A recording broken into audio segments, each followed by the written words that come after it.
Hi అండి అందరికీ. ఈరోజు మనము రడా హుసేన్ ఆర్ ఇమామే హుసేన్ లేదా పెద్ద సవారి అంటాం కదా. ఈ 3 పేర్లు కూడా మనకి ఎవరికి ఉంటాయంటే ఇమామే హుసేన్ గారికి ఉంటాయి. ఇమామే హుసేన్ గారి యొక్క స్టోరీ అనేది ఈరోజు మనం చూద్దాము. సో, ఇక్కడ ఏంటిదనంటే మొహమ్మద్ ప్రవక్త సల్లల్లాహు అలైహి వసల్లం గారి యొక్క అత్యంత ప్రియమైనటువంటి మనవడు మరియు ఇమామే హసన్ గారి యొక్క బాయ్. అలాగే అలీ ఇమామే అలీ గారి మరియు ఫాతిమా గారి యొక్క కుమారుడు మనకెవరు అంటే ఇమామే హుస్సేన్ గారు.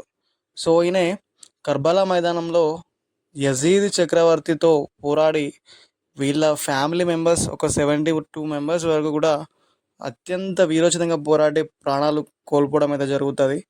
సో ఆ టైంలో ఈయన ఒక్కరిని చూసి 14,000 మంది సైన్యం వణికినటువంటి అత్యంత గొప్ప వీరుడు ఎవరంటే ఇమామే హుస్సేన్ గారు.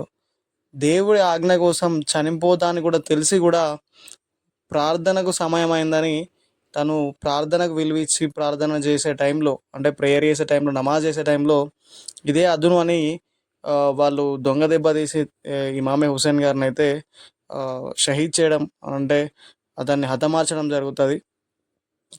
అంతటి గొప్ప వీరుడు ఎవరు అంటే ఇమామే హుస్సేన్ గారు. అయితే ఈ విషయం దీనిలో ఒక స్టోరీ చెప్పే ముందు ఇక్కడ మనకి సో రామకృష్ణ బ్రదర్ అని ఆ మంచి స్నేహితుడు అన్నట్టు, యూట్యూబ్ స్నేహితుడు. అన్న వాళ్ళ విలేజ్ వీడియోస్ నాకు పెడితే నాకు హైలైట్ అనిపించింది. మరీ ఏందనంటే అక్కడ ఆల్వా ఆడతారు చూడండి ఒకసారి, అసలు కళ్ళు చెదిరిపోతాయి. అది ఆడుతుంటే నాకు ఇక్కడ అసలు ఫీలింగ్ అంతా వేరే. ఇది ఇక్కడ వికారాబాద్ దగ్గర ఉంటుంది మనకి, దారూర్ స్టేషన్ అని. వికారాబాద్ నుండి 17 కిలోమీటర్లు. చిన్నపిల్ల పండుగ చేస్తారు అన్న వాళ్ళు. ఒకసారి ఆ వీడియోస్ చూడండి ఒకసారి ఎట్లా ఉంటుంది హైలైట్.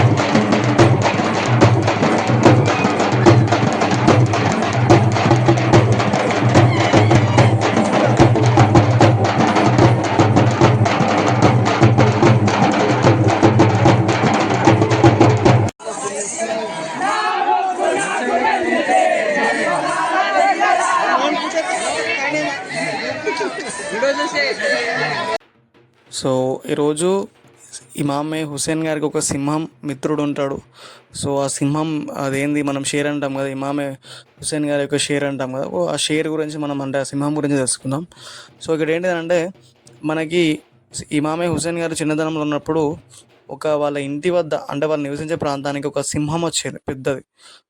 అందరు భయపడి ఇమామే అలీ గారిని పిలవడం జరిగింది. ఇమామే అలీ గారు బయటికి రండి, ఒక సింహం వచ్చింది అని భయపడి చెప్పగానే ఇమామే అలీ గారు వచ్చేసి ఆ సింహం దగ్గరికి పోయి తనని ఏమనలేదు. తనతో మాట్లాడినట్టు తన ఒక బాధ అర్థం చేసుకుంటాడు. తన బాధ ఏంటంటే ఆ సింహం చెప్తుంది ఇలా, నేను నా భర్తను కోల్పోయా, నాకు చిన్న పాప ఉంది, ఆ పాపను చూసుకోవాలి, నేను వేటకి ఇట్లా వెళ్ళినప్పుడు తన పరిస్థితి ఏంది అని అంటే, అప్పుడు ఇమామే అలీ గారు ఏమంటారంటే, నేను చూసుకుంటా, తనని నాకు ఇవ్వండి, నేను పెద్ద పెరిగినాక తనని మళ్ళీ క్షేమంగా ఉంచుతా అని ఆ యొక్క సింహం వద్ద మాట తీసుకోవడం జరుగుతుంది. అప్పుడే ఇమామే హుస్సేన్ గారు అక్కడికి రావడం జరుగుతుంది, చిన్న అబ్బాయి. అప్పుడు చెప్తాడు, ఇతను నా యొక్క ఆ సింహానికి చెప్తాడు, ఇతను నా యొక్క కుమారుడు, ఈ యొక్క సింహాన్ని తనకి మిత్రునిగా నేను ఉంచడం జరుగుతుంది అని చెప్పడం జరుగుతుంది. అప్పుడు ఇమామే హుస్సేన్ గారు ఆ యొక్క చిన్న సింహం పిల్లని తీసుకొని తను ఇట్లా నెమరడం జరుగుతుంది. దానికి అబూ అల్ హారిస్ అని పేరు పెట్టి తనతో చాలా మిత్రునిలాగా మంచి ఇద్దరు కలిసి కూడా ఉండేది. ఆ చిన్నప్పటి నుంచి అది కొద్ది కొద్దిగా పెరుగుతూ పెరుగుతూ ఆ యొక్క సింహం అనేది పెద్దగా కావడం జరిగింది. పెద్దగా అయిన తర్వాత ఆ యొక్క చుట్టూ నివసించేటువంటి ప్రజలు ఏం చేస్తారు, భయపడతారు. భయపడి ఈ యొక్క సింహం కదా, ఇది మమ్మల్ని ఏమైనా చేస్తుంది కావచ్చు అని మరి వెళ్ళి యొక్క ఇమామే అలీ గారికి విన్నపించుకోవడం జరుగుతుంది. ఇమామే అలీ గారు దాన్ని చూస్తే మాకు భయం అవుతుంది అని అంటే, ఇమామే అలీ గారు అర్థం చేసుకొని ఇమామే హుస్సేన్ గారి దగ్గరికి వచ్చి, హుస్సేన్, తనకి పెద్దగా అయిపోయింది కాబట్టి దాన్ని మళ్ళీ మనం అడవిలో పంపించాల్సి ఉంటుంది అని చెప్పడం జరుగుతుంది. సరే పప్ప అని బాధతో ఇమామే హుస్సేన్ గారు ఒప్పుకొని తర్వాత నైట్ ఫుడ్ తీసుకెళ్తాడు. దానికి ప్రతిరోజు ఫుడ్ పెట్టిందంటే ఈ విషయం తెలిసిన తర్వాత పోయి ఫుడ్ పెట్టడం జరుగుతుంది.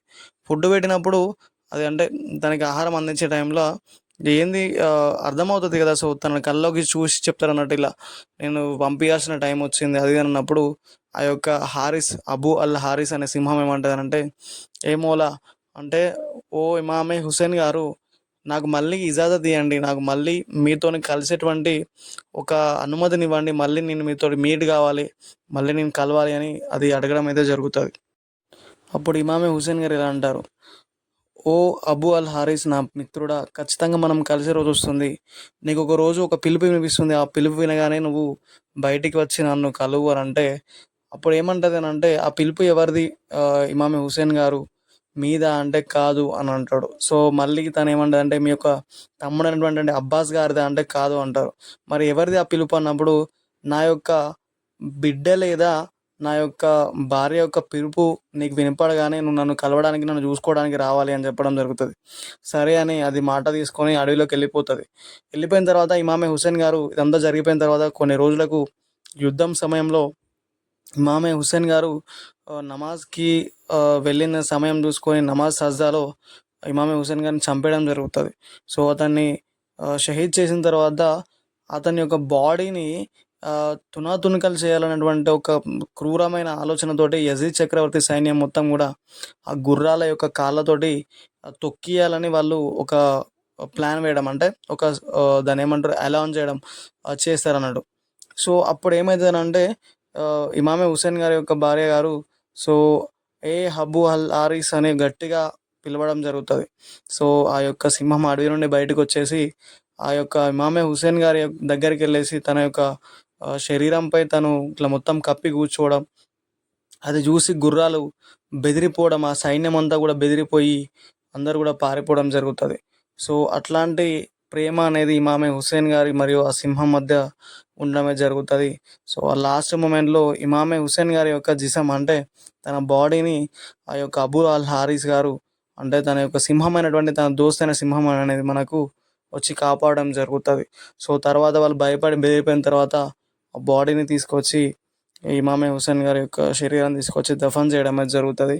సో ఈ విధంగా మనకి ఇమామే హుసేన్ గారు మరియు ఆ యొక్క సింహం యొక్క స్టోరీ ఇది. సో ఇమామే హుసేన్ గారి యొక్క స్టోరీస్ చాలా ఉన్నాయి, బట్ ఇది ఒకటి అందులో. సో చిన్నప్పుడు విషయాలు కానీ, తన యొక్క అత్యంత ప్రేమకరమైనటువంటి మొహమ్మద్ ప్రవక్తతో ఉన్నటువంటి స్టోరీస్ అనేవి ఉన్నాయి. సో వీలైతే కావాలంటే కామెంట్ చేయండి, నేను పెట్టడానికి ట్రై చేస్తా. సో ఇక్కడ ఏంటిదనంటే, ఇందులో ఇంకోటి ఏంటిదనంటే, సో ఇమామే హుసేన్ గారు అందరూ చనిపోయిన తర్వాత 10వ రోజు తన యుద్ధానికి వెళ్ళే టైంలో వాళ్ళ మమ్మీది చాదర్, వాళ్ళ మమ్మీ వాళ్ళ చాదర్, అంటే బీబీ ఫాతిమా గారు చాదర్ అల్లేది. చాదర్ అల్లి దాన్ని సేల్ చేసి, అప్పుడు అంటే ఆ టైంలో ఆ యొక్క వృత్తి అన్నాడు, ఇంట్లో చేసేటువంటి పని స్త్రీలు. ఆ టైంలో తను లాస్ట్ వెళ్ళే మూమెంట్లో ఆ చాదర్ వేసుకొని, చాదర్ వెనక కప్పుకొని వెళ్ళడము, ఇమామే అలీ గారి యొక్క తల్వార్ జుల్ఫికార్ తీసుకొని వెళ్ళడం, సో తన తాతగారు అన్నటువంటి మొహమ్మద్ ప్రవక్త గారి యొక్క టోపీ అనేది పెట్టుకొని పోవడంతో ఈ అత్యంత శక్తివంతంగా మారిపోయి తనని ఎవ్వరు కూడా ఎదుర్కోలేకపోతారు. సో ఆ యొక్క తన తల్లి యొక్క చాదర్కి గుర్తుగానే మనం ఈరోజు ఆ యొక్క దట్టిలని మనం వేయడం అనేది జరుగుతుంది మొహరం పండుగలో, సో పీర్ల పండుగలో మనం. సో ఇలా రడా హుస్సేన్, ఇమామే హుస్సేన్ అన్న అందరు కూడా ఒక్కటే. Thank you so much. Include మనం పెద్ద సవారి అంటాం కదా. సో ఇంకా స్టోరీస్ కావాలంటే కామెంట్ చేయండి, and like, share and subscribe. Thank you so much for watching my videos.